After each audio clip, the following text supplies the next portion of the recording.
एक गिरगिट था जो अंदर से तो बहुत डरपोक था, पर लोगों के सामने बहादुर होने का दिखावा करता था। एक दिन चलते चलते वो एक गांव पहुंचा जहां के लोग पानी की समस्या से बहुत परेशान थे। गांव के लोग बहुत दुखी थे और आपस में बात कर रहे थे कि कैसे इस समस्या का समाधान किया जाए। तभी वो गिरगिट, जिसने बहादुरी का दिखावा किया हुआ था, आगे आया और बोला, मैं तुम्हारी मदद कर सकता हूँ।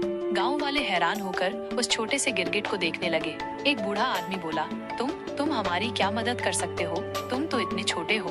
गिरगिट ने अपनी गर्दन उठाई और आत्मविश्वास से कहा, मेरी ताकत मेरी आकार में नहीं बल्कि मेरी बुद्धि में है। मैंने सुना है कि इस गांव के पास एक गुप्त झरना है, लेकिन किसी को उसका रास्ता नहीं पता। एक औरत ने निराशा से कहा, हाँ, हमने भी सुना है, पर बहुत खोजने के बाद भी हमें वो नहीं मिला। गिरगिट थोड़ा घबराया, क्योंकि उसने ऐसी कोई गुप्त झरने की बात नहीं सुनी थी। ये तो सिर्फ उसने गांव वालों को प्रभावित करने के लिए कहा था, पर अब वो पीछे नहीं हट सकता था। उसने कहा, मुझे कुछ समय दीजिए, मैं उस झरने को ढूंढ निकालूंगा। गांव वाले थोड़े हिचकिचाए, लेकिन उनके पास खोने के लिए कुछ नहीं था। उन्होंने गिरगिट को खोजने की अनुमति दे दी। गिरगिट जंगल में भटकता रहा।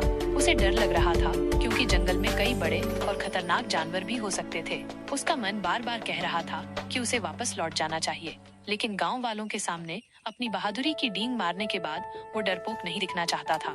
थक हार कर वो एक बड़े पत्थर के नीचे बैठ गया। तभी उसे कुछ आवाज सुनाई दी। वो धीरे धीरे उस आवाज की तरफ बढ़ा। पत्थर के पीछे उसे एक छोटी सी गुफा दिखाई दी और गुफा के अंदर से पानी की आवाज आ रही थी। गिरगिट की खुशी का ठिकाना नहीं रहा। उसने गुफा के अंदर झांका और देखा कि वहाँ सचमुच एक छोटा सा झरना बह रहा था। वो तुरंत गांव वापस भागा और गांव वालों को खुशखबरी सुनाई।